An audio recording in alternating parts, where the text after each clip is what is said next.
with podcast. You get to keep up with the culture.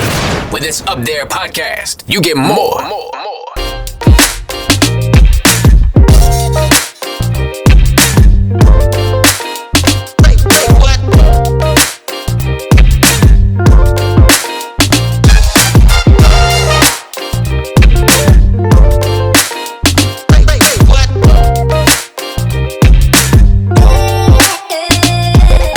Not that price, I was smiling at you when I'm not that nice. I was on IG when I caught that ice. That little love drug when they not that nice. I feel like did it with the end. Street can be really in the field. I bounced up and when he got fitted in the heels. I went there till they get the Drake at the Grammys and I did shit for real. Ran right back to the time with the Grammys. My kid can't miss me. Right away, no. I ain't gon' let them get mine and you learn that for sure. All this niggas gon' hate on me and I'ma make them ass roll. With this they solid, they fail, they gon' grab some more. Add it up. Welcome to another episode of It's Up There podcast with your boy Looney, Big Loon. I am your active and attractive host for another episode of the fastest growing podcast on the market right now. As we start every time, we want to say welcome, thank you. Make sure you subscribe. Now they rolling out the subscriptions. Make sure you subscribe to It's Up There podcast on Apple Music, on Spotify, on Anchor, anywhere to support the movement. If you are looking at the video version of this podcast and you want to listen to the audio version of this podcast, you head to anywhere you get podcasts and you put in It's Up There podcast and we should pop up. If you are listening, if you're one of my many listeners and you're listening to the audio version of this podcast, I would ask that if you want to see the video version, you head over to FOGFO TV on YouTube, and there's a playlist with all of the episodes in it. So subscribe there and share and comment and like and things of that nature. But welcome. A lot to talk about in the culture, a lot we want to go over. Just always a lot going on, a lot of game giving that, a lot of game being put down that we must speak about. So a lot going on in the world right now. It seems that the world is opening back up, and of course, if you are a follower and a supporter of It's Up There podcast, and we have something in the works that you should be able to come out and come see. July 17th, LOON, Big Loon, and Dr. Umar Johnson is doing a pop-up It's Up There podcast live event, live interview, very intimate setting. So spots are really limited. It will be probably maybe under 100 people, maybe only about 50 people, because we don't want to turn it into, not just yet with COVID being in place, and certain restrictions still in place. And so after that, we got a little Boosie. We doing the live event with Boosie. And then after that, we're doing Love Dorsey. And then we got one more after that. That's a very, very big name that I'm holding the tuck until it gets a little bit closer to that date. So thank you guys. If you want to fly in to Nashville is where the first pop-up will be. Nashville, Tennessee, July the 17th.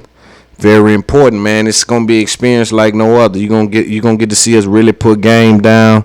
You're gonna be able to see us really, really, really have some good conversation, and it won't be that type of, BS. I'm bringing something different to the game, man, and hopefully y'all that listen to me and subscribe and all of that, y'all would appreciate that. So make sure you go to Eventbrite. Put in It's Up There podcast with Dr. Umar and buy your tickets. That's where it starts. So, speaking of the COVID, the COVID vaccine and coronavirus, moving around rampant through America, India, and other places, man. I always like to tell y'all and show y'all little observations that I pick up, you know what I'm saying, and little things that I see. When I always tell y'all that Joe Rogan in this space, you know, is the big dog, I want to give you an example of something that took place. Joe Rogan on his podcast was speaking with, I can't remember who he was speaking with, but they had a conversation about the COVID vaccine. And he said that, hey, man, if you're young, you probably shouldn't take the COVID vaccine, right? That's podcast talk. It's a lot of people on podcasts that share that opinion. It's a lot of people that share a lot of opinions on the COVID vaccine, how quick it was administered, how fast it's being made available, and different things like that. So we all kind of looked at it, you know, with a squinted eye. You know, we looked at it with a squinted eye. And so I guarantee you can pull up 500 podcasts where coronavirus is being talked about, a COVID vaccine or something like this being talked about. When Joe Rogan says it, though, on his podcast, that's exclusive on a platform that we don't even really know the consumption of. But to speak of the reach of a Joe Rogan, you see the White House come out and try to debunk it. Now, they played semantics, which they do. They didn't really debunk what he said. They created a different conversation, right? So you got Rogan saying, hey, if you're young, you exercise, you eat healthy, hey, man, don't worry about the vaccine. You shouldn't be going to get it to feel like shit for a day or two. Don't know the after effects. You got 3 different shots out there. Don't do it. I would tell them no. If you're healthy, don't worry about it. The White House and Dr. Fauci came out and they said, well, you should be getting the vaccine not for you, but for other people. And so, like I said, they started a different conversation. So, you know, we always wonder why throughout the whole entire process of coronavirus, they never mentioned exercise. They never mentioned eating healthy. They never mentioned anything that can really combat what we know to be just respiratory, you know, illness. You know, if you're fit, if you're up, if you're moving, if you're grooving, if you take elderberry, just these things, vitamin C, what else? It's just like they wouldn't mention that. And it's almost like you want to funnel all of the income through you, right? So the only cure you can get is through us. So come spend your money with us, right? It's almost like that. It feels that way. But when Rogan comes out and speaks about it, you see, like I say, you see the White House talk about that, dog. That's a stat. Something I said on my podcast. The White House came out and spoke about it. You see what I'm saying? Now, Rogan is a person, if you've listened to him and you know the things that he reads, right? Because he drops certain books that he reads and things, and I do a lot of reading. You know that he's trying to keep himself in a place mentally that this is all fake. You know, not that it's not reality, but it's misunderstood, right? What's going on here is misunderstood. Right? People clapping for you feels like love. It feels like admiration. It feels like, you know, certain things associated with feelings that you're supposed to only be able to get if we really know each other. So you really can't adopt people saying you're good or saying you're bad.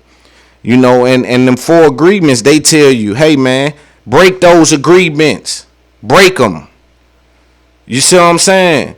Break that shit off. You don't gotta agree with that as far as society says this, right?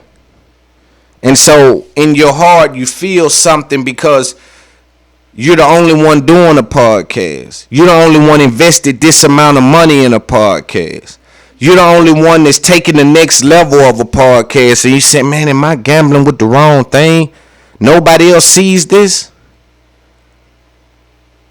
But you got to understand that a lot of people are indoctrinated with what their next step should be. A lot of people are get up, go get a job, work till you're 60, retire, and get $40,000 a year. I don't subscribe to that. So I gotta understand. That's why I'm very, very critical about who I get my advice from. I can't pull from people who not in the same circumstance as me. That's why I always tell even women, when you go and you say, I'm going to, you want to take your problems over here to your friend. Well, your friend don't got the same type guy you got. Your friend don't know what it's like to run a household. You understand what I'm saying? You the captain of a ship. Your friend is riding on, government assistance, so somebody else is leading the way. You understand? Over here, though, when you got a family, like what I'm saying is, you can't take advice. Say you got a family. Say there's a girl with 2 kids, 3 kids. There's 3 kids in the household, and there's a man in the household. There's a loving relationship there. She's raising the children. He's raising the children. There's a house that's 5,000 square feet, right? And some people say, well, what does that got to do with it? I'll get to it if you just hold what you got, right? Now, you got a woman who may be on Section 8, may don't have any children, may not have a man loving relationship with a man, not have a relationship, have a loving relationship. See, that's a different thing. You got to take advice from somebody that got a loving relationship. If you got a loving relationship, because she think all niggas is dogs, your dude just slipped. You understand what I'm saying? She in a situation where she can't, for whatever reason, attract anything outside of being dogged. She's not in a loving relationship. So how you gonna give me advice about a loving relationship? It's very important that you vet the people that you get your advice from. Because we don't, listen, you telling me, man, nah, I wouldn't be doing that. I'll walk off my job, they do that. I know you would. Because you didn't wait the 3 years to get the job. These folks only hire once every 3 years. I put in 15 applications to get this job you on through a temp service. So yeah, you'll walk out on your job, but I got to think a little more, because this job is a job that allows me to have a home that's $600,000, and the Benz truck, and my old lady and my families took care of my mother straight. Like, I gotta weigh some things in. You can walk out because no matter what, the government got half of you. You see what I'm saying? It's just understanding who you're getting your advice from.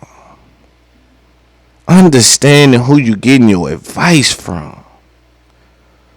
You see, I'm not in a situation, man, to pull anything from a lot of individuals. That's why I don't talk to a lot of individuals. I spend my time studying men that I deem to be has in some way took the path that I'm headed down.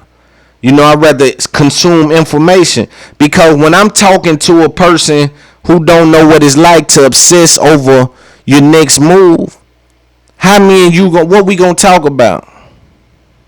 You want to talk to me about women, or you trying to fuck 15 different women? I'm somewhat trying to figure out how to target these people with these ads, how to incorporate colored backdrops on my live events,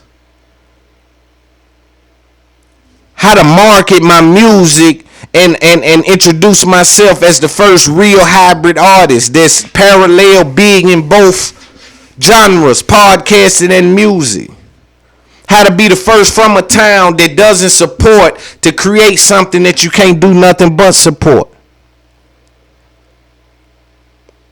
You see what I'm saying? So our fights is different. it ain't much to talk about. There's not much I can gain from a lot of individuals that want to talk to me about these frivolous little things. But women, you got to be careful, beloved. You can't just run around getting advice from anybody. You can't just run around, hey, my man did this to me, or he said this, or he cheated on me. Yeah, I know you'll leave your man if he cheated on you, because he ain't never loved you. He never really locked in with you to begin with.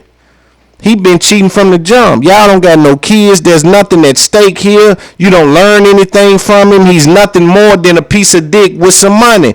Now, if you dealing with a nigga like myself or several other men in this world, you say, well, damn, I got to weigh this up.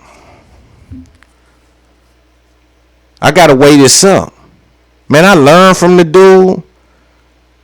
The money's there. The gifts, that's nothing. That ain't even to be mentioned. But this is a loving situation. This is someone that dedicates time to me. You know what I'm saying? So talk to somebody that's in that level of understanding.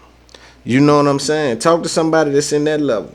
On that level. Speaking about relationships, Steve Harvey came out and said a few things just about he doesn't have any female friends. Let's listen to what Steve Harvey said. So where did this come from? I mean, it's a blessing, true enough, but really, it was just me sitting down being honest. All of my friends are men. I don't have female friends. I don't. I'm incapable of that. Why? What do you mean? Well, because come on. Because you have a wife. Well, I have a wife, and I don't really have female friends because look. Okay, let's get rid of this. Right here. Okay, I'm gonna tell you this. Let's get rid of this right here. You're an attractive woman. There's some guy somewhere saying, "Yeah, we're friends." No, that's not true. He's your friend only because you have made it absolutely clear that nothing else is happening except this friendship we have. We remain your friends in hopes that one day there'll be a crack in the door, a chink in the armor. And trust and believe that guy that you think is just your buddy, he will slide in that crack the moment he gets the opportunity. And you think we're most guys. men think this way? 99.9% of us think that way. And you tell this to a woman and it just blows her back. No, I have male friends. You have male friends because they know it can be nothing else right now. I tell you what, all your male friends, just ask them in a friendly way. If I wanted to date you, would you be okay with that? And watch the fireworks. Watch. I'm telling you. So basically, speaking about just not having female friends, right? Of course, you heard the clip,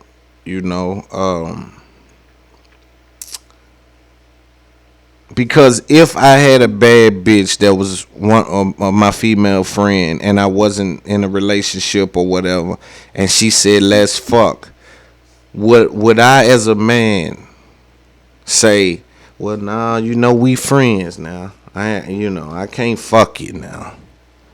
You see, now we friends now. You my girl now. I can't fuck you pretty ass now. And you my buddy, So I don't know that dudes is doing that, and the girls, I can see them doing that. Be like, I'm over at Loon house, he done got lit. I'm on the sofa. If we real friends. But I don't know. Are there really any platonic situations where it's just like, I don't know, man. I would love to talk to two people that's been friends for a long time, right? And nothing's never happened. Because we seen with Jada Pinkett and her daughter, they just did a table talk talking about polygamy and all of that. Let's hear a clip from that as well.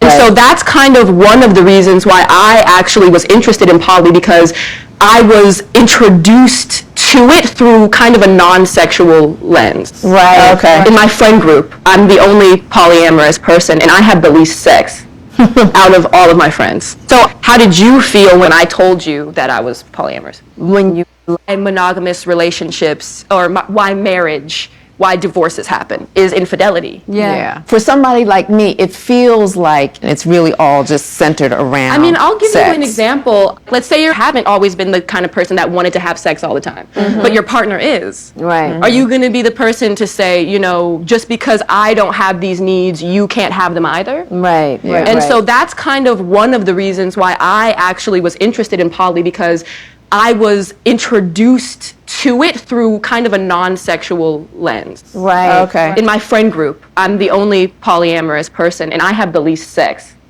out of all of my friends. So how did you feel when I told you that I was polyamorous? When you were like, hey, this is my get down, I was like, I totally get it. Wanting to set up your life in a way that you can have what it is that you want. I think anything goes as long as the intentions are clear. You know what I mean? To everyone involved, and to yourself. Really more to yourself than anything, right? And I know that there's a lot of beauty that sits outside of the conventional boxes. Let's not negate just the simple, because there are people that still enjoy marriage as it is today. 100%. Yes. I happen to enjoy being married, even though I've been married several With its times. Up and There I've been podcast. through- We don't want nothing to. wrong with this that. isn't about changing a paradigm that works for people. Exactly. This isn't about that. It's about being able to have the freedom to create With its Up There relationship podcast. for Well, then I'm yourself. good then. It's almost like you're born, you go to school, you go to college, you get get married, married, you have kids, you have kids. to pick a fence. But a lot of people have done that and felt unfulfilled in their lives. Right. But I also think you have to be careful in these particular dynamics because they can be a little distracting. Meaning, You have to be careful in monogamy too. That You can do. be distracting as well. No, I'm See, but here's the difference I'll get to between monogamous relationships. Yes. When you have those monogamous boundaries, you're actually forced to have to just listen to what I'm saying, okay? Just take a minute, just listen to what I'm saying. When you have those boundaries that are put in and you aren't giving yourselves the opportunity to go call Jane or to go call Robert when things aren't going well within your in your relationship, forces right? you to get it right. It makes you have to Address it. confront and look at things in a different manner, 100%. right? So all I'm saying is that in these kinds of dynamics, in just being careful that we're not trying to dodge the raindrops. There's comfort in that it provides to almost like a social order Yes. to life and setting boundaries Yeah. and commitments. Most people are practicing monogamy because they feel like they have no other choice. Right. We all know that most people out here doing unethical non-monogamy Right, any damn way. unethical. This is, that's the reason. So, first of all, I want to say, Jada, very good content that they're putting out over there at Facebook. Shout out Facebook. Shout out Red Table Talk. The editing, tremendous editing. I really can appreciate the editing. Beautiful thing. With that being said, the young lady sitting down is her daughter. And so you see a very interesting dynamic. You see Jada talk to her and try to kind of school her, right? Because Jada dealing with some game now. But inside your home, there's a very different dynamic. They get to see what the world views, what the world can't see. You know, inside your home, they get to see what the world can't see. So they see you when you might have broke down, or they may know you've been sad and married all this time. You know, and when I watched this interview, first thing that came to mind, I said, damn, I wonder how much of Will and Jada's situation played a role into Willow wanting to just practice, hey man, we need to be completely open with partners here. You know, this isn't a situation where I want to be lied to or lying to someone. You see what I'm saying? Or sneaking and doing this or that, or saying every 2 years we take 6 months off. You know, every 2 years we break up and we take 6 months off. Like, Your kids are listening, but they're watching. And we always are told to believe none of what you hear and half of what you see. So, I mean, I wondered, man, did her and Will's situation play into her being that, want to practice polygamy? You know what I'm saying? Because, see, if you dig deep into that world, not the real world, but the top of the food chain of it, like the shit at the very top, before you get down to the surface of it, there's a lot of people masking polygamy with just wanting to have sex with a lot of different people. You know what I'm saying? Some people can't even afford to take care of themselves, and they want to say that they into polygamy. Hey man, I don't understand how those two things can live in the same place, right? Maybe there's some information that I just don't have, but part of the situation is you got to be able to provide for these people, my boy. And it's much easier just to go and, hit a couple of them instead of providing for them. So some people mask it as that, and then until you run off, and from understanding, man, we ain't doing nothing but fucking. Like, we ain't building nothing. We ain't, you know what I'm saying? So, but I just wondered, man, did Will and them situation play into her doing that in any way? No, that shit was like, damn. I also wanted to talk about the water boys in ATL. So for any of you that's not from the South that listen to this podcast, if you visit ATL and you ride down certain parts of Atlanta streets, you'll see a couple black young men, probably 13, stuff like that, selling waters, right? Some people, they got to the point they catch rappers coming through and they just say, hey, just give me something, and people giving them something, right? Over the years, it's became a bit more aggressive in regards to how they approach the people, approach the cars, approach you. Some videos you see them hanging on cars, you see them coming down. You know what I'm saying? You've seen them throw water at people sometimes. You know what I mean? Just they children. They hustling, right? So they clearly got a hustle in them. Clearly, they getting some money now. They getting more money than some grown men I know that just sit around all day. You know what I'm saying? So the young boys got some sort of hustle on them now. With that being said, Atlanta is a place where we, black people are dominant. But there still has to be some sort of regulations going on. With that being said, Atlanta has introduced something to where I guess they're trying to ban the water boys from being like on the side doing that. Now, ban is a strong word. When I hear them say they're trying to ban these dudes, that says to me that they're trying to make it illegal to stand there and sell waters. I find that interesting. That's number one. Number two,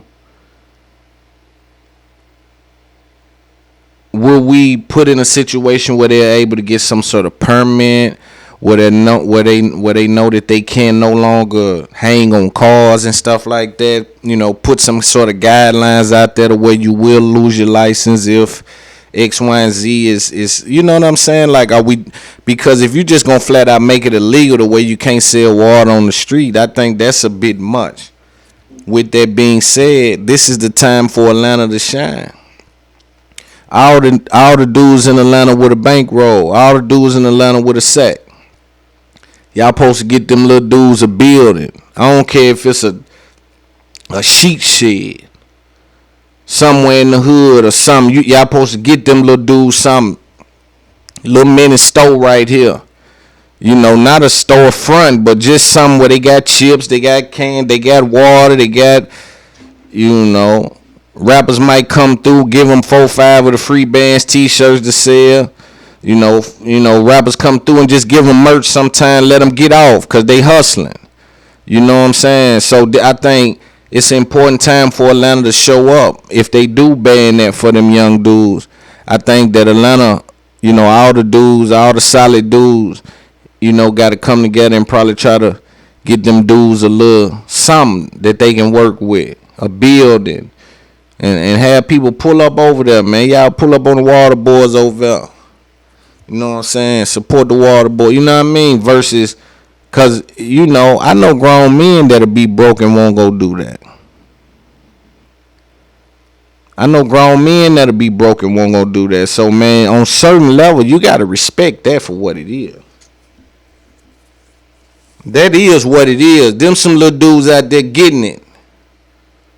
Some little dude running up on cars, catching rappers coming down through there. Dudes giving them 100. Y'all split that 500, 100 apiece. Tim Boss giving them 20s and 50s apiece and all that. It's people blessing them. You know what I'm saying? Coming through there because they see the hustle. That's real hustle. And so I just think it's time Atlanta can shine with that. Somebody go into business with them, get them 70%. You might take 30 if you get a big enough building, but if you just get them a little sheet shed or something, you know, just let them have that. If I'm sure that they can come together and do that. That's small talk. So I'm looking forward to that. You know what I'm saying? Also the Joe Budden podcast has came back. Rory and Mal, for those of you who don't know, took 6 weeks off of the Joe Budden podcast. Following a disagreement with Joe Budden and some things being said. Mal said it was about respect and transparency, which is a very blanket word, but we'll get to that. Rory didn't really say it was what it was about, but I've told you guys what it was about. It's Joe Budden. It is on Joe Budden at this point. Well, I don't really know because he just showed him he can do it without him. So is it on Joe Budden? But in a perfect world, it will be on Joe Budden to mend the relationship of Academics and Rory. And Mal, because he's at Mal last too. Because that has directly affected the relationship, especially between Rory and Joe. I'm not sure Mal bites into it as much. He hasn't really affected anything. But when we talk about Rory, we talking about he's probably affected some things. Because, you know, he says Rory kicked it off with him. And when the more I hear Act talk about it, he did say that it all started because they're hearing me. So they're responding to it without saying I'm listening to some dude on. But they're responding to what I'm putting out there. This is 1,000% a fact.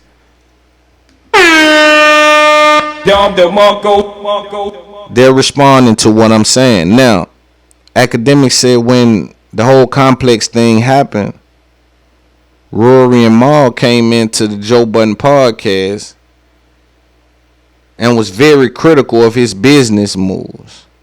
I have heard him call him corny. I've heard him say things about business in regards to him, but he's turned the heat up, man.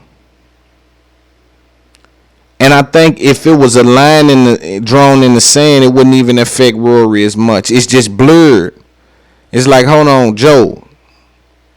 You say you love me, right? We love each other. We're friends. We're really, really, really close.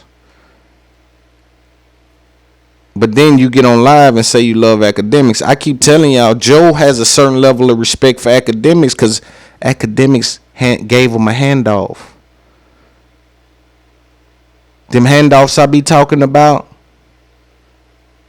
not a handout. Them handoffs I be talking about, access to the audience, Academics done that for Joe. And lucky for Joe, he had spent enough time speaking and talking and arguing and bullshitting around that he was able to hold a certain kind of conversation that people were drawn to and they liked. But had he not teamed up with Academics, there would have never been this boom that you see. Act was on fire in the digital space. He's sending people your way. Now it's on your content whether or not they stay. You see what I'm saying? And he kind of split it off with him. And I've even heard Act say recently, because they're hearing me, and he's seconding my notion, and he's saying when I first ran into Joe, man, he would do anything to make sure that show happened. That's what I told you. I'm the one that peeped the game around here. Me, the biggest one. I'm the one that peeped the game around here. You know what I'm saying? I'm first, not last. You know what I'm saying? When it come to all this right here, because for me, you get a certain level of understanding from it. So the guys come back, right? Rory, Maul come back. They sit down and they hash it out. Before they hash it out, or while they're hashing it out, you hear certain things. You hear Maul talk about respect and people not built like me. You hear Joe being quiet for a minute, but saying certain little things. You hear Rory not really saying, how did we get there? He never said, how did we get there? Just said we didn't act as if friends. Yeah, there's a reason why. And I just believe Academics is at the foot of it, man. That's what I believe. And so you hear Maul, right? You hear Maul saying, well, man, I didn't really appreciate you brought someone on the show. That was kind of crazy to me. And you hear Joe say, well, I can't stop the show. Right? Everything I've ever done led me to be on here. And he is the forefront of the situation. And he's trying to dance around just saying, bro, this is my shit. Right? Because he know that's a sensitive topic. And it's hard to get people to put their all in if you say this is all mine. If you tell somebody this all mine, it's hard for them to put their all in. But the problem not only was with Academics, but like I said before, we turned down millions of dollars from Spotify where we all would have took a bump. Us, not, you know, he probably would have took a loss. See, that's where it gets slippery at. But with that being said, you just flipped the coin when you went to Patreon. Oh, y'all take the little loss, and I take the bump. But I'll leverage the podcast to take the bump. You see? So you leverage the podcast, and if you notice, Maul, when they're talking about the Patreon deal, go back and look. Maul didn't really give them no big ups and this and that, because Maul's dealing with people that done business with people that was in bad situations. His brother's a part of that Rockefeller thing with Dame and how that mess kind of end up spiraling out of control. So his brother's looking at the situation with a pair of glasses on and say, watch these motherfuckers. Watch them. When we talking money, because again, the 52 fake out. No, they offer me $30 million for everything. I'm not doing that. But now we all got to record more, which he's probably paying them to record on Patreon. So we all got to record more for the same amount of money.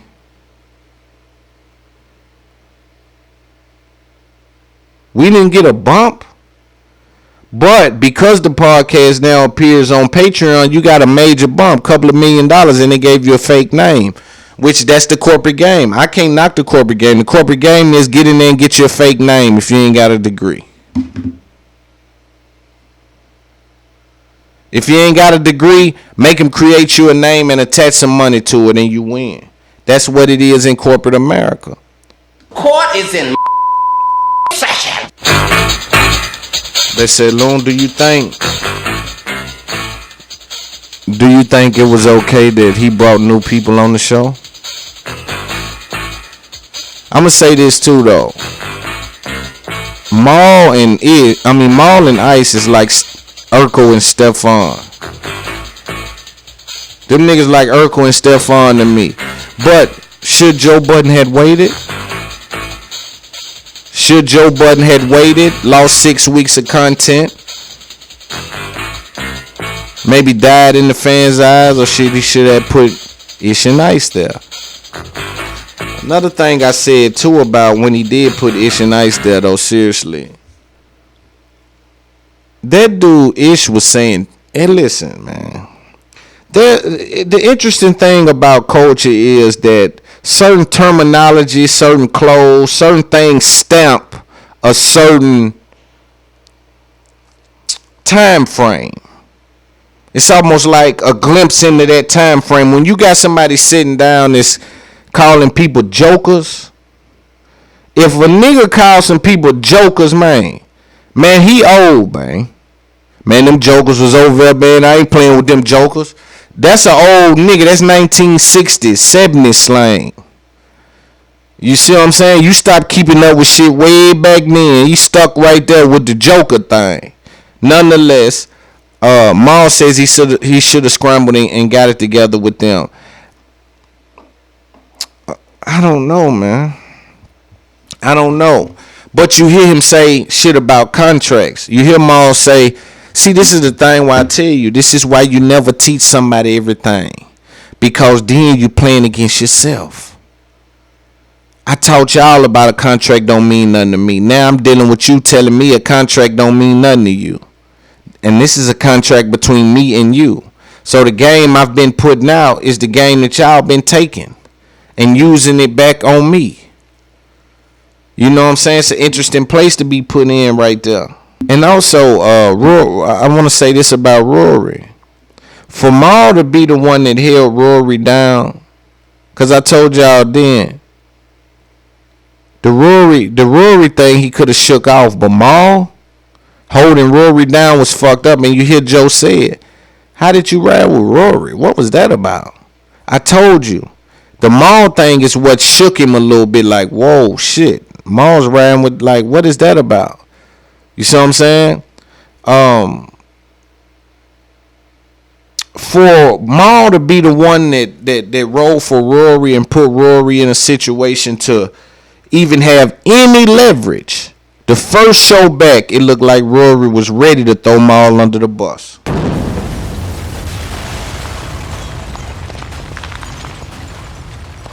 I said, yo, Rory's not talking like somebody that I just basically put my seat on the line for. Well, I was telling Mom, man, it's not cool, it's not this, it's not that, such. See, everybody's calling around about the money because they know Joe's taking the money. It is his situation. And as you seen, the numbers didn't necessarily go down when Maul and Rory left. That's where they fucked up at. You let me see that I don't need to buy the extra eggs for the cake to turn out this way.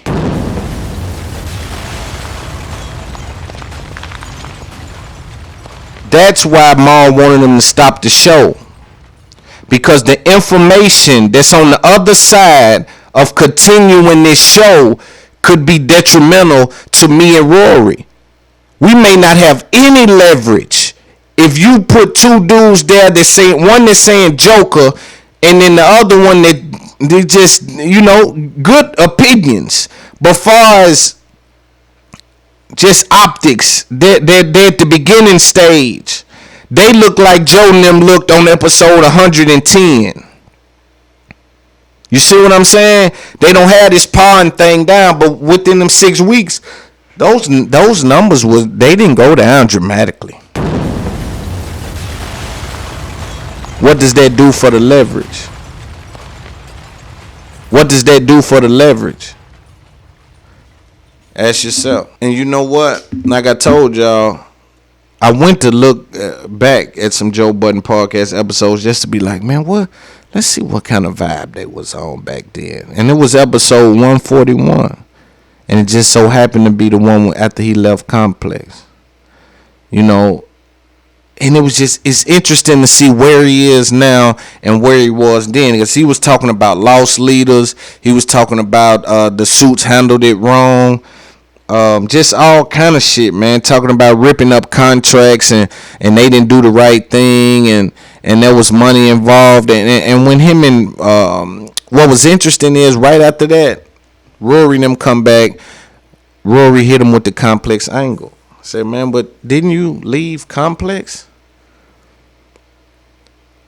Didn't you leave Complex? But see, Maul is in there saying, it ain't about the money. Fuck the money. And then Joe is saying, it don't matter about money. You know why it don't matter that he says that? Because I don't give a fuck about money. Now, which one is it? At some point, we got to tell the truth. Because if you didn't give a fuck about money, then why did you stop? Why you couldn't stop the show? You can't in one breath, because I wouldn't have stopped the show. Let me be clear.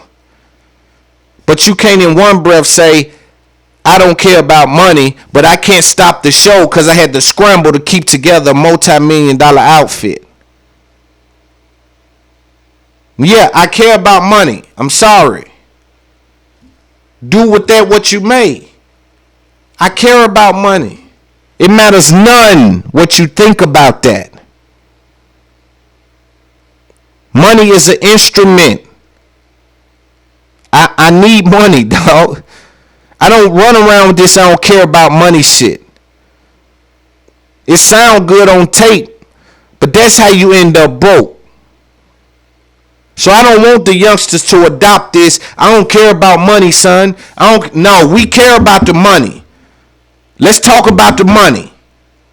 And the way Joe was talking to them is like, yo, you dudes work for me, but I want to say this nice because I love you. I was under the impression that they own some of the podcasts, but it doesn't seem that way. Because I don't have to ask for transparency about something I own. I have access to everything that I own. But it seems when you go to asking, hey man, why we never seen this? Yo, it's mine the same way as yours. I don't got to ask you that. Because it's mine the same way as yours. Now, we can't make decisions that affect the business without each other. But access to the information, yeah, that ain't something I got to ask you about. If I'm an owner. But if I'm a glorified employee, like a supervisor or a manager, something like that, them are glorified employees.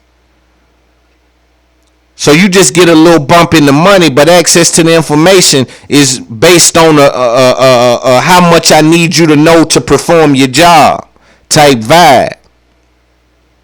And you don't need to know anything about the business if all you do is pod twice a week and you leave. You haven't shown any ability to create anything else. Now, this is what I would say if I was Marlon Rory. Now I start to leverage the podcast the same way he did. Because I'm not sure if he's saying, hey, don't go do all those interviews, bro. We need to keep that content here. No, sir. I'm everywhere doing interviews. I might miss a Saturday to do an interview over here somewhere else. Because I got to build my brand, nigga. Because you taking this and you running it up. And I ain't mad at you. But that's how you got to shoot back out of that. I'm not sure that they're happy still. It's a lucrative spot. Like Joe says, man, I've been on Love and Hip Hop. I've had a record deal. I'm sitting next to two dudes that I love them, but they haven't done much. I just need you to bounce ideas off me. And then I build you up. When you come in, I say, "Though, this dude's the coolest one, man. He's a cool dude. He's way too cool. You dress better than me. You're cooler than me." That's me telling the audience, like this individual. But you got to understand that when you see it. Way back in the day when Joe was throwing this cool shit on Maul, that was him building him up so the audience can start a high for him. You understand what I'm saying? So it's a situation where Joe probably feel like I can build somebody else up, man. I hate to do it, but I can. And so it almost like he was telling them, man. But let's get into the complex angle. We're going to play a little bit of the podcast. So you'll hear my drop in the background just to keep them from acting like I'm adding nothing. And it won't be long. We're just going to listen to a little bit of it. Because it was an everyday show. So I'm sure a lot of people that were gaffers and camera guys or whatever, that was a consistent paycheck. It was like, all right, I can't even take gigs right now because I got to do this shit Monday through Thursday. I'm glad you asked that. Let me clear up a common misconception. And I wasn't coming at you. With its Up There podcast. I would never feel like you coming at me. Here's the kicker. I never left Complex. I never voluntarily left Complex. With its Up There podcast. I never said, yo, I'm not coming into work at Complex. That's not what happened at all at Complex. I understand that when I come in here, and that's what I'm saying about there being an art to shaking a tree. I come in here and I go on these rants, and you pull from it what you pull from it. But if you pull the wrong shit, then you miss the whole thing altogether. Rory, before that Complex job started, it was a Monday through Thursday thing. And if you paid more, then we could do Fridays. They started pulling tricks with the Friday. I still was showing up Monday through Thursday. With its Up There podcast. I just wasn't coming in Friday, and then they pulled the shenanigans. I meant the renew. The re-up on. But there was no renew because the company decided not to renew my contract because I wasn't playing ball with Fridays, and I was costing them money.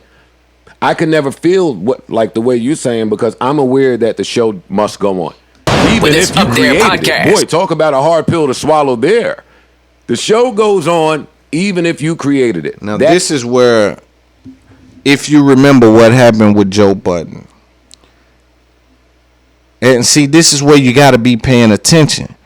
If I remember correctly, correct me if I'm wrong. When the Complex thing happened, Joe had his baby. Joe was headed into work Monday. Ian sent a email over to Complex saying nothing to worry about. This is Joe Budden's words. Nothing to worry about. Joe will be there Monday morning. And he received, in receipt of your email, Joe Budden's expired contract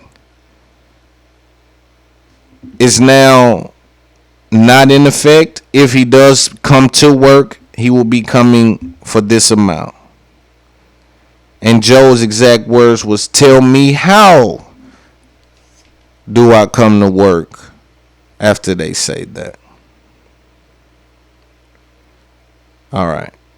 Now, if you're Maul, I build something with you. Granted, did not take care of my business and ensure that I've owned a percentage of this thing because we were just sitting down and talking, right? This was early in the game. So he's probably in a situation to be just a glorified employee, like a supervisor over at a call center or something like that. You're an employee, but you make a little more than everybody, got a little say so. You see what I'm saying? Because you look at what Maul said to him, like, yo, what's going on, whatever. And it's just like Joe saying, in receipt of your concern, this podcast is none of your business. And then Maul says, well, tell me, how do I go to work when that's the situation? Joe seems to lend no understanding to what's being said. And sometimes we do that. We adopt a situation where it's like, hey, yo, no matter what you say, little nigga, you can't affect me. So what I say, I'm thinking you should adopt that. But everybody don't adopt that because what's being said coming from somebody that I look to like me. I say certain things to some of the homies that look up to me. It hurt, man. That hurt, man. You know what I'm saying? So you just gotta consider those kind of things. You can't be so arrogant to say, how dare you stop fucking with me based on what I said. But we'll get back to this. But he did not return the complex for the record. You said, how do you go to work when they offered you a certain amount of money? Now, let's keep listening. Is a fact. So when we as men go to bed at night, we got to face with back to that replaceable shit Maul said earlier. Well, we're all replaceable. So now the question is, who you replacing me with? And that's what it was. Hey, you could get rid of me, but in getting rid of me, you better know that you got a seat to fill. And they tried it. They brought in Star and Mo. This is where he's basically telling them, I replaced you guys, but like I told y'all on the last episode, a couple episodes ago, if Joe leaves the podcast, the numbers dip. If Maul and Rory show up and then insert anybody there that they know, it won't work the same. But Joe's probably 70-80% owner of that shit, and it's like I'm paying them pretty good, but this ain't that. But let's listen. Controversial, the father of niggas. That's it. Acting Star. I'm sure the suit said smash. What happens is not smash. Oh, bring somebody else in. But that's not because I was like, fuck y'all, suck my dick, I want to ruin the show. I thought that was the best thing ever created. With this Up There podcast. Handled it wrong. That's where a lot of my past resentment towards y'all come from. Because I have 20 years of seeing how the suits treat us, and I don't do y'all like that. And if y'all don't know that, and if y'all don't feel that, and if y'all don't see that, and if y'all don't trust and believe that, then yeah, we got a lot more problems than you inviting me to your hands every week. That's the least of the issues. Okay, so I don't want to accuse you of dancing. Give it to me. But from my understanding, from what I believe is recorded and on this podcast and was a big deal, yes, you did leave Complex because you felt the business dealings there when I believe it was a Spotify deal, maybe a Nike deal or something where you wanted to have... On Fridays. Yeah, you wanted to have some type of... with this Up There podcast. Yes. So there was a problem within the business. No, but wait, wait. Let me add something to you. Let me add something to you just so you know, back to the art of shaking the tree. And I wasn't there. I'm giving this to you. I'm not saying what happened. You can keep this going. From what I remember you telling me. No, it's much deeper than that. Okay. I thought that they were getting money that they would not be able to get without me. That's what happened. All right. So that showed you what he's thinking is. Maul and Rory can't get any money without Joe. Joe can get money elsewhere without Rory and Maul. That's basically what he's saying. But again, he's playing semantics. He's playing this game where he's dancing around with them. At the beginning, you heard the Sorry Not Sorry record with Jay-Z. And when you see Jay and Nas, and when you see Diddy and QC, Birdman, and I gotta keep putting Suge in that. When you see Suge, when you see 50, when you see, there's plenty of people that I'm missing, right? But when you see some of these people that's made these strides, like Drake, when you see some of these people that's made these strides, such a long time in such a game that's designed for it to be a short run. See, nobody respects the game when this is designed for a long run. You got pit stops. You get time to rest. There's places to sit and eat and then get back and get going. This here was a game that dude stepped in and just had to travel.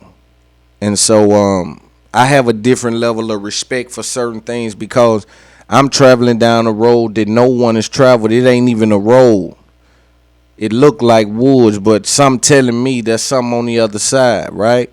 So I can kind of understand it. For those that can't understand it, I can see how it becomes kind of rough to be like, why people listen to dude when he talk? Like, what's that about? You see what I'm saying? Because you can't really grasp what's happened here. The chain of events has escaped your understanding. Where I went with it, what I done with it, what I done to it. It escaped your understanding. You couldn't fathom that. You couldn't put that together. So you don't understand that all I do is think about the next move.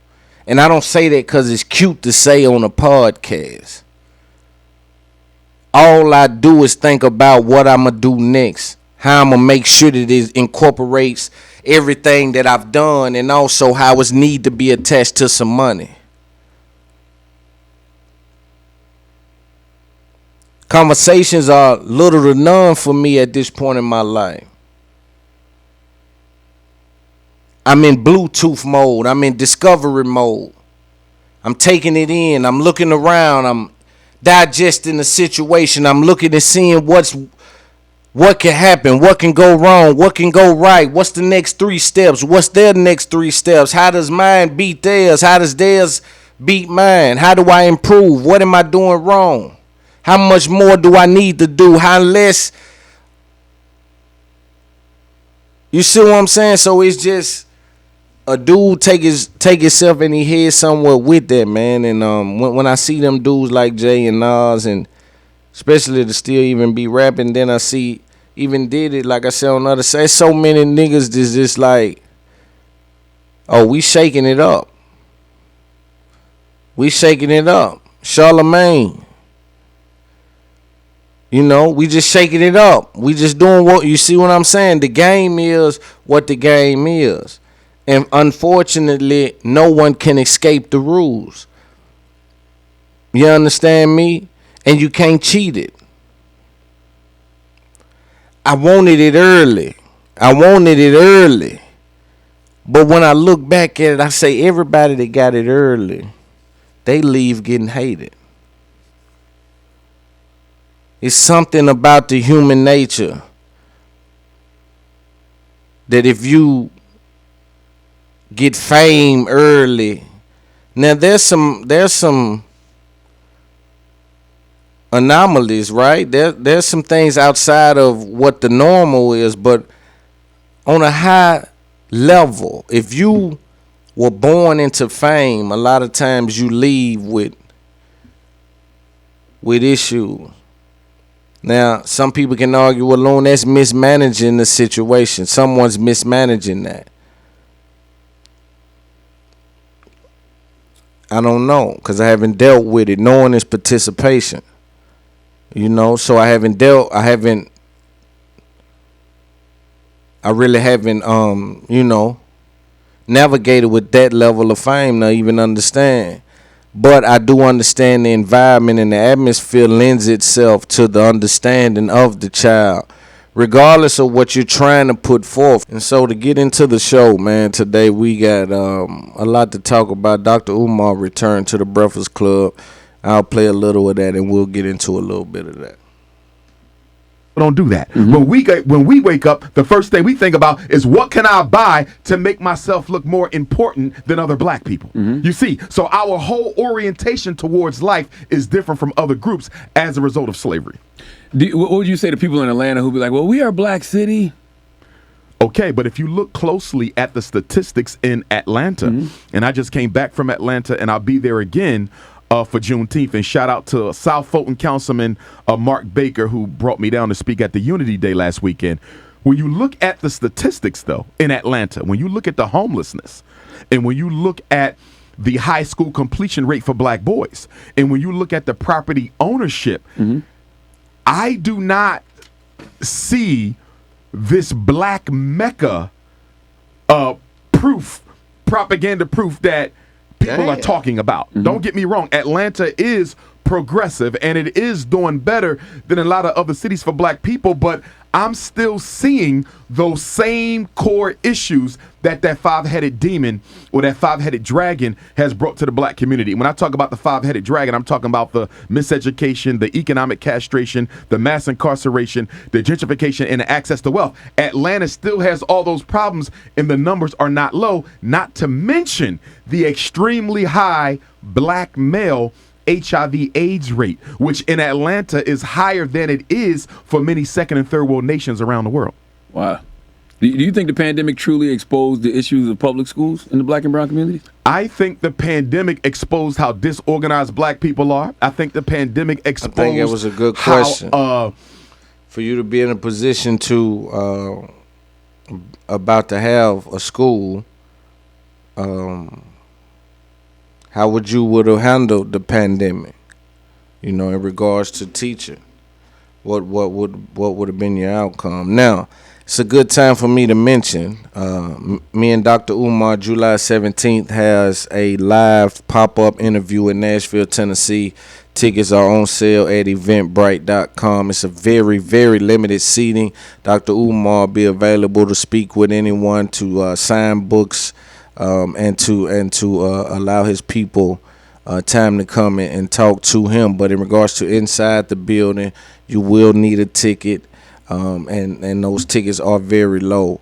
Very limited due to the COVID restrictions. So I hope to see y'all there, man. It's going to be a beautiful conversation, and we're going to get to some things, and we're going to get some information out, and we're going to give a good show to the people. And that's the first thing that first time we're going to do it. After that, we got Boosie, we got Love Dorsey, and we got a very, very big name that I'm yet to announce, but I'll announce very soon. It's Up There Podcast Pop-Up Show. Our lack of institutional infrastructure. Mm-hmm. I think, though, the silver lining was that the pandemic gave black parents an opportunity to teach their own children. And I think a lot of black parents learned as a result of that opportunity that they can do this. Mm-hmm. So I see a lot of parents who are contacting me, Dr. Umar, we need some coaching, because as a result of the pandemic, we started homeschooling our children and we're liking our success. Mm-hmm. So we're not sending them back. We're going to finish this out, and we need you to help us out with that. So I like the fact that it gave black parents an opportunity to show themselves that educating your own child is not as difficult. It's good for the parent to see, my child don't have a reading disability. He just needed to read more. My daughter don't have a math disability. She just needed to practice her math more. My son don't have ADHD or conduct disorder or oppositional defiance. He didn't need Ritalin or Adderall or Concerta or Metadate or Cycler. He just needed a more rigorous disciplinary program. So a lot of parents have that price tag. It was not about black justice. It was white capitalism that convicted Chauvin. I don't disagree with that at all. But the only thing I push back on with that is the fact that I don't want people to think that what Derek Chauvin did wasn't wrong. Because you saw it was wrong. It was exactly. It was absolutely wrong. And here's what makes the case so pathetic. The whole world saw what happened. Indisputable. And shout out to the teenager who taped the whole thing. God bless her or him. It was a young girl. God bless her. You know what makes the case so sad? We all saw what would happen.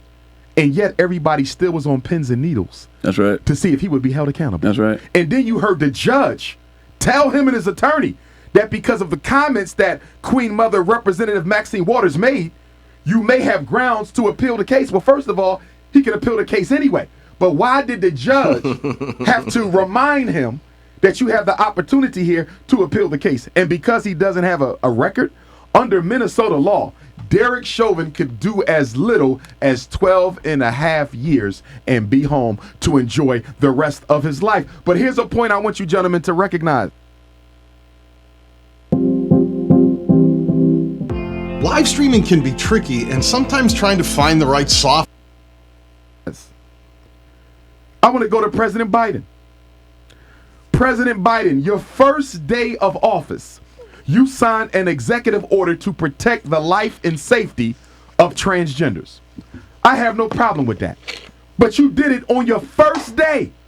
But he sat up here with you, Charlemagne, and told black people that if you don't vote for me, you ain't black. So if you went out of your way begging black people to vote for you, Why haven't we got an executive order or any other activity coming out of the Oval Office from President Biden to protect black people from police? I agree. Look what he's doing with the anti-Asian hate.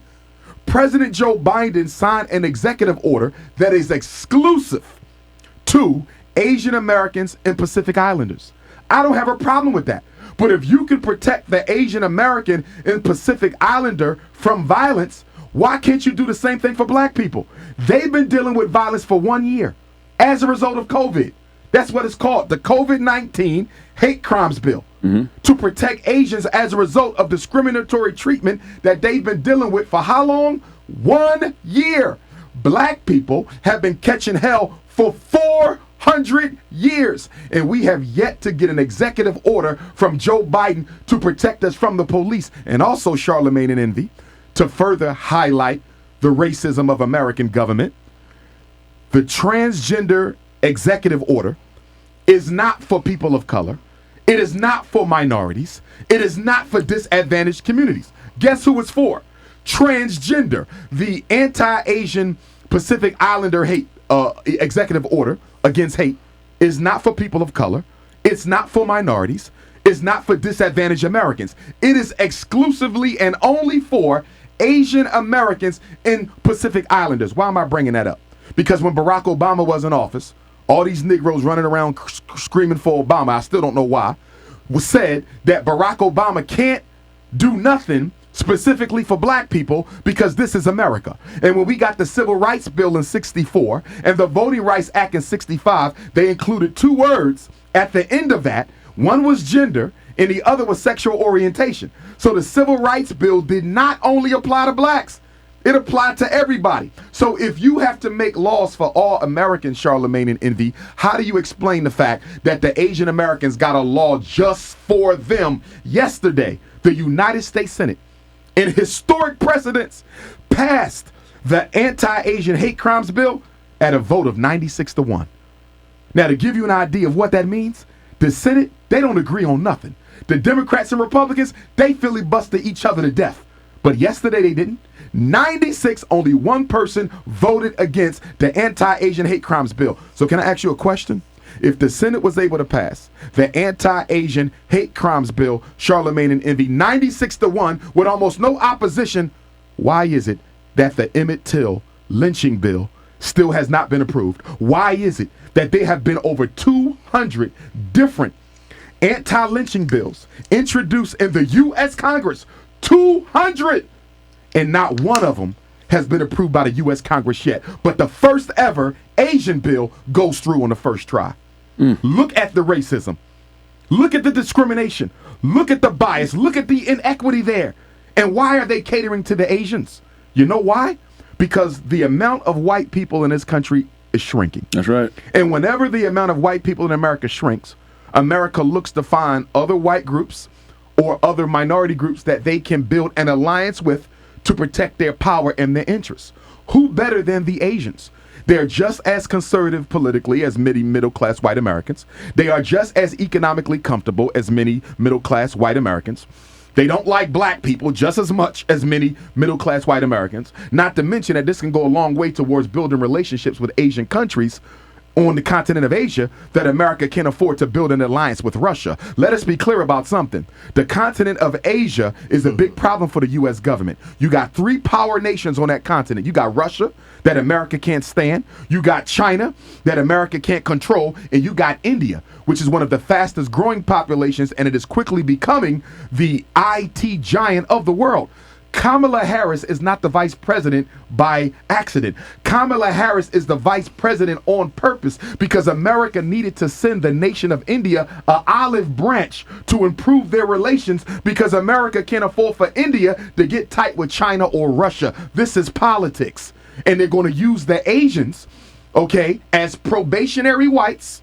They're going to upgrade them to probationary white status to make sure that they stay on the side of the white man and not go on the side of the black man. This Asian agenda is a distraction from the issues that are affecting black people. How do you sign an executive order for the transgenders, executive orders for the Asians? He has signed nothing for black people. And mind you, Envy and Charlemagne, there have been at least 5 notable police terrorism cases on Joe Biden's watch. You had the 16-year-old sister who was shot 4 or 5 times with the knife. And I don't want nobody to tell me that the police were justified. We're going to get to that. I got you. Yeah. But the 5, her. And then you have Officer Nazario, the African Latino brother who was harassed by the police in his car. The lieutenant. You had the brother, 17-year-old boy, murdered by the police in the bathroom Anthony in Thompson. Knoxville, Tennessee. So Floyd Mayweather spoke about being having a fight with Logan Paul. Hold on, here's the clip of it. Let me find it. You mean why have an exhibition with Logan Paul? Yeah. Because a fight is something that goes on your record forever. This is an exhibition. Why not? I mean, like I just told you before. Remember this. I got a sharp mind. I told you I was an entertainer. I'm not just a fighter. I'm an entertainer. So I can fight a fighter right now, right? And I can guarantee myself what? 35 million. I can guarantee myself 35 million. Eventually probably make 50 million, right? Just a regular fight, right? Or me and Logan Paul or a YouTuber, we can go out and entertain and have fun and make 9 figures, 100 million or more. Up in that, so I just stopped going. So yes, I do have a social media manager. Sorry, there's some T-Pain shit, but see, so it's a lot of money involved. It's a lot of money involved, which make Floyd Mayweather got to keep that lifestyle up, and you go get the money. Now, I think it ain't even gonna be a close fight. A lot of people, may think something other than that, but nah. I don't see it. I don't see how you put yourself in a situation to think Floyd can get beat by Jake Paul. I can't even wrap my mind around it. It's a big boy payday, though. Some people definitely going to be checking it out because it's just the day and time that we live in. People going to definitely be checking it out. I'm going to be one of them checking it out. Because on some level, you say, well, he is kind of big. We heard Wax say it. Dude bigger than Floyd. Excuse me. So, dude bigger than Floyd, but do that mean that he can really hit Floyd with a flush shot and knock him out? We don't know. You know what I'm saying? Floyd can hurt that dude, though. I'm talking about really, hurt him. You see what I'm saying?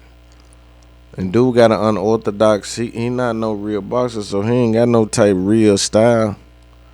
You know what I'm saying? So I just wonder how that's gonna play out, man. And I'm gonna be tuning in. But it's gonna be a funny fight to watch. Quando Rondo just did a show. His first show, after the situation. And nobody showed up. I ain't gonna say nobody, and he's paid regardless. Let's be clear about that. Either way, if nobody don't come or not, he's paid. But the thing is, nobody showed up. People are saying it's in fear that something will happen.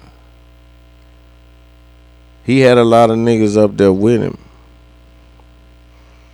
So he probably riding in other cities with his people. You see what I'm saying? And trying to navigate through and pick a bag up here and there. But they showed the club, I was like, damn. I'm talking about I'm like, man, damn, ain't nobody even in that motherfucker. Damn, that's fucked up. And then I seen somebody had tagged under and said, well, with the media, not the media, with the blogs posting this, it's going to affect other promoters. Other promoters gonna see that post and be like, man, I don't really know if I want to do that. See, the promoter game is the game that you want to be tapped into. The promoter game is really who make the artist. It depends on your music. Gotta have some good music too, but once the promoters start tapping in, that's when your career change. Man, fuck the radio. Nigga be talking about radio and label. When the promoters, cause it's a circle of niggas all around the country. that this is how they living. This ain't no, you know, in my town, it used to be a side thing for certain niggas. We'll get in it, like even me. I get in and spend 40 on a party right quick. Make something back, get out the way. We talking about in every town, there's one of them. But then there's a big boy in every town, too, that's grabbing. When you see them tours come through, when you see them dudes that start tapping in, your career change as a rapper. I'm talking about you go up then. And they can't fuck with you. Cause you getting that bag. And then they might have you Friday, Saturday here, then you shoot right down to Florida for Sunday. Then you go back next week, you Thursday, Friday, Saturday, Sunday. Thursday, Friday, they got you booked up. You know what I'm saying? Telling you, so artists remember that. Everybody talk about the labels and this and that, but when them promoters tap in, when not the janking ones, when the real promoters tap in, the Tim Bosses and certain niggas like that all throughout the country, because every city got them. When they start tapping in, that when you see a rapper jewelry chain, that when you see a rapper cop a Bentley or this or that, that's when you see. Then you got boosting them. They used to run down through Tennessee, through Nashville, nigga. They sometimes 2-3 times back to back, grabbing that money, pop. That's hustling. But like I say, you need them promoters on your team. Honeycomb Braids ass went back to jail, seeming that the police. I'm gonna go to his page and see, but seeming that the police pushed up on him while he was somewhere, like they knew where he was at. Yeah, well, like they knew where he was at. So even the girl that was taping, like, how y'all know where he was at? They try to say social media. Dude, they ain't posting his real spot on social media.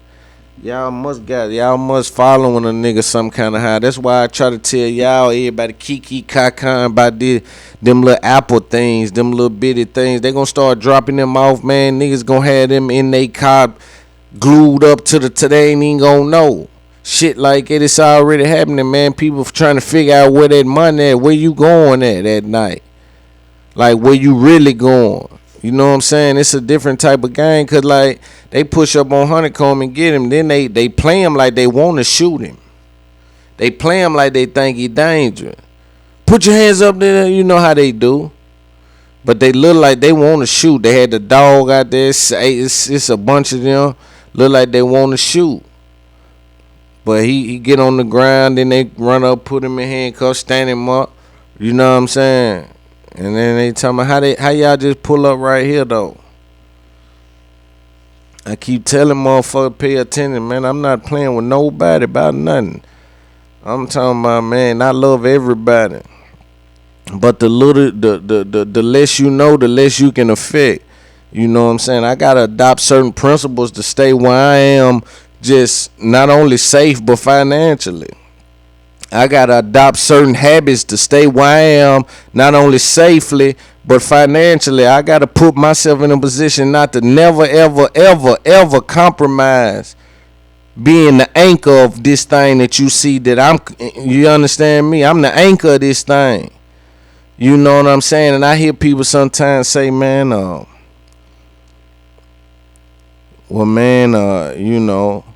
you know, just certain things can't happen when you really is the anchor of your situation. You know what I'm saying? And people respect that you is the anchor. They ain't putting no, you know what I'm saying, disrespect on you, man. They knowing. You know what I'm saying? What dude do is different. It's hard, and he doing it, and he stay doing it, and he about what he's saying far as air type, understanding and game and just peeping shit. It ain't too much you can run past me that I didn't see coming. I allowed a lot of stuff to happen in my past. Not no disrespect, just trickery. Which now has me able to sit here and it's nothing nobody can do. I grew up around some of the most vicious niggas. You see what I'm saying? So yeah. I seen Irv Gotti had put out that DMX, like I spoke about on the last episode, DMX had died for fentanyl. You know, I kind of went into that and smoking crack. And then 50 clowned him, and we seen people respond to it. Switch Beats went under there and said he a clown.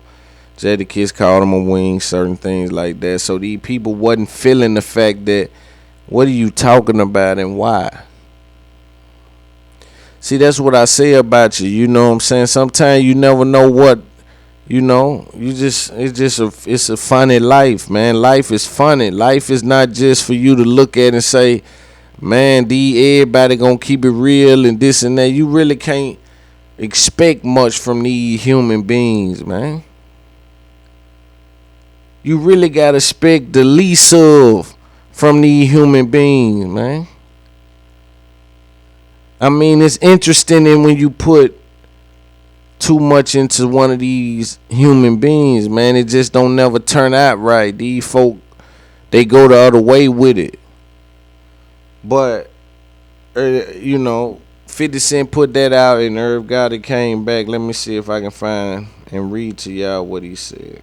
First off, let me say again how much I love my nigga X. The facts that it's coming into question is the only reason I feel I need to address the bullshit. I love X and love him unconditionally, and that won't change till I die. Dog, love. Now, the interview I did at WGCI and Kendra Media is the interview where I said what I said about DMX. Everything I said had already been reported in the media. If you look back at Baller Alert and Shade Room and other media outlets, everything I said had been out there already. I did not break anything I said, but you know what? I understand. No one wanted to hear from me. And for that, I am truly sorry. To ever make people think I don't love my nigga X, anybody knows me or knew X cannot ever front like me and X didn't share a special bond. I put my career on the line for X and did things for X that's unquestionable. Our relationship grew and grew to the point where I feel I understood X and the love he wanted. That's why I said dog love. Unconditional love is what I gave X. It didn't matter to me. Anything he was doing, I loved him and I always would try to do the best for him. I spoke with Tasha A. Simmons, who I love also, and I apologized as soon as I seen it went left. I explained to her I was only saying things I heard reported already, to which she said they don't know if it's real yet. They're waiting for the doctors to come back and tell them, then which I apologized even more for repeating what had been reported. You know, I apologize to my brother's general over everything at Wadeen. They know exactly where my heart is with X and where my heart is with them. We have done things together that will never change how I feel about them. They are my brothers. Again, I apologize for talking out of turn. In my defense, I honestly thought I wasn't saying anything that everyone didn't hear already. If anyone thinks that the love I have for X is nothing but genuine, If anyone thinks the love I have for X is nothing but genuine, unconditional love, just look at our history. Really look at it. And there is no way we can think that. Love you, X, until I die. See you again. Family, right? With that being said, man, it's certain, like I said, you got a grieving family. You know, that look at you as an extension to confirm some of these things that you're saying is being confirmed by way of your testimony. There's a lot of things in the air, right? There's things being said about a lot of people, but depending on who stands next to them, that's when things start to look a little shaky. You know? So, I just think that you gotta just be, you just gotta be mindful. You know, you gotta be mindful, man, when you're dealing with death. You gotta be mindful when you're dealing with emotions at a high level. Whether or not, you know, you may think something, know something, have information that you can have because you're close to the individual that's in question, right? But it confirms it sometimes when you come out and stand next to it, man. So we got to be careful, when we doing that.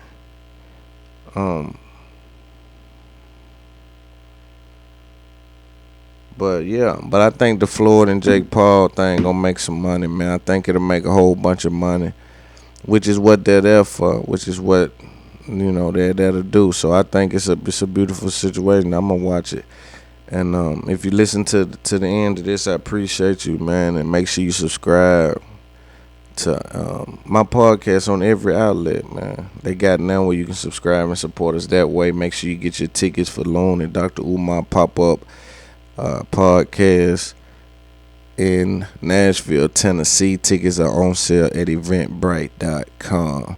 We appreciate y'all, man. Thank you for listening. Gone.